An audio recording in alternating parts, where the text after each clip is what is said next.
Tomorrow, millions of Americans will show up to the polls to vote for the next president of the United States, which I think makes today a really ripe time to talk about the politics of storytelling.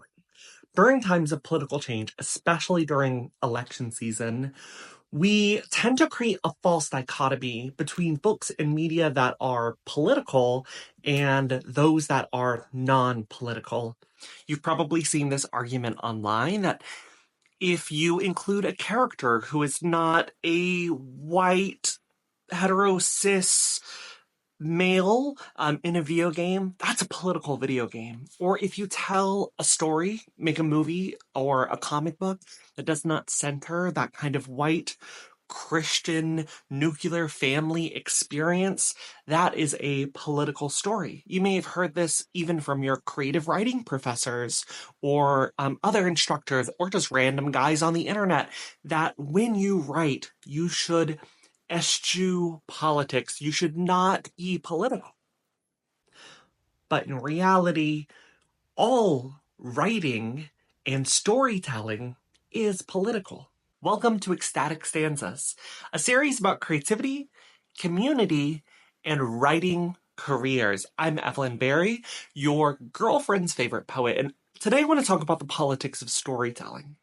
The stories we tell, the people about whom we tell stories, and how we tell those stories, those are all political in nature. Which stories we choose to tell matter as well, right? If we tell only one of two true stories, we are only sharing half the story. Because stories hold power. Because stories help us understand ourselves. It helps us to understand who we are as people, who we are as a nation. And when we're telling a story about a place that is as complicated as the one that I live, whether that's the United States of America or the rural South, we have to think about the context of that storytelling, right? We are writing during a time of rising racism and transphobia. We write on a country built on the sins of chattel slavery, a legacy of abuse and violence and systematic genocide. We write on land that is stolen from native populations by way of murder and displacement and culture erasure and stolen children. And we also write not just in the context of the past, but the present, right?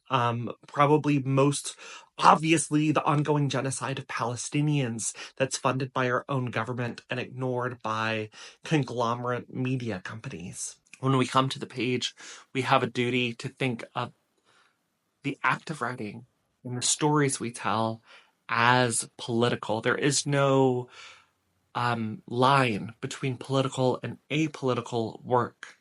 And the more that we ignore or deny that difference, the more harm we cause to ourselves and others. What we write, the bodies in which we write them, and the places in which we write them are inherently political, even if they don't seem to hold a political message. If you live as any kind of marginalized person, you must contend with the fact that what you write, whether you like it or not, will be perceived as political simply for the fact that you have written it. And although publishing and the world of writing has taken immense strides to publish diverse and radical books, we are still writing and sharing our work within the confines of a racist, misogynist, homophobic, transphobic, and xenophobic publishing industry. So often when our work is being championed, it is only because we are briefly in vogue. But I don't think that we should think of that brief praise as acceptance. It is not the status quo. So when we are writing, especially writing that challenges the status quo, you have to think of your writing as political. You must write on your own terms and not on their terms. Artists have a moral duty to tell stories of resistance, to tell stories that complicate easy history. And in that sense, you might be censored by publishers or politicians or book banners, but as writers, we cannot censor ourselves. So when you sit down at the page you can't believe that your writing is apolitical because that too is a political act in service of the status quo.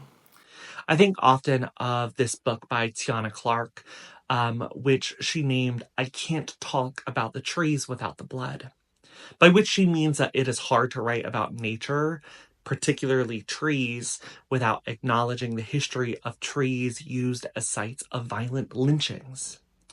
You cannot write about the trees without the blood. You cannot write about birdsong without acknowledging that bird populations are dying due to human-caused climate change, right? Nature, too, is political. Nothing is not political. You cannot write about the sea without also thinking about, like, oceans rising. You can't write about a city without thinking about how that city has been changed by rapid development. You really just cannot write about the world without writing about those who must survive in it.